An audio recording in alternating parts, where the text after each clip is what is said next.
Hi, we're Shirley and Chloe, just two aerospace majors trying to get by. In this project, Shirley worked on app development, testing, and yelled at me to stop making bad jokes, while I did some project management, contributed to the more non-technical sides, and worked on the app while making very bad jokes. Our app is on a Raspberry Pi, but not this kind, or this kind.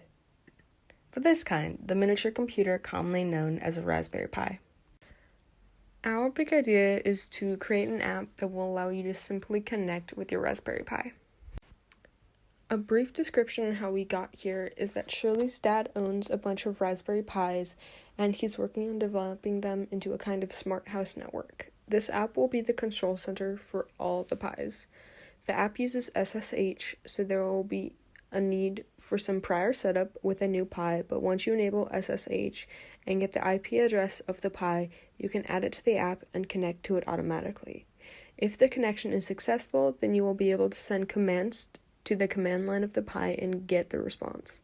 We know there are already similar apps out there, but we believe this app is more intuitive approach as it automates many of the processes that other apps do not.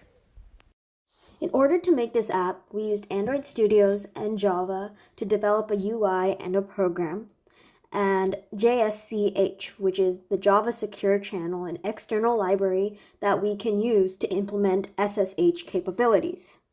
So what is SSH? SSH, or Secure Shell, is a network protocol that allows you to connect to a remote server securely. Through this, you can send a variety of commands, files, copy over files, and do other things to your remote server. JSCH is a third-party library that acts kind of as a layer between Java and SSH. We'll be using this in Android Studios to make sure that we can securely connect to our Raspberry Pi. JSCH offers a variety of methods that allow us to do any kind of transfer we want. Here are a few screenshots from our app. When you first open the app, you'll be greeted with a screen that allows you to connect to a Pi or add a new Pi. If you connect to a Pi, the next screen you'll be greeted with is a simple command line input, and you'll be able to see the command output in the command output text view. If you were to click Add Pi, you have to name your Pi, give the IP address, and give an optional password. Once you create the new Pi, a new button will be added onto your home screen, and the information for that Pi will be stored into a hash map. There is still a lot of room to improve. Some future developments we hope to implement is to allow for public key, private key authentication, a feature accessible through SSH, make the UI more visually appealing, and allow for it to store any necessary data and interpret that data. Lastly, as required, we committed all our work to GitHub.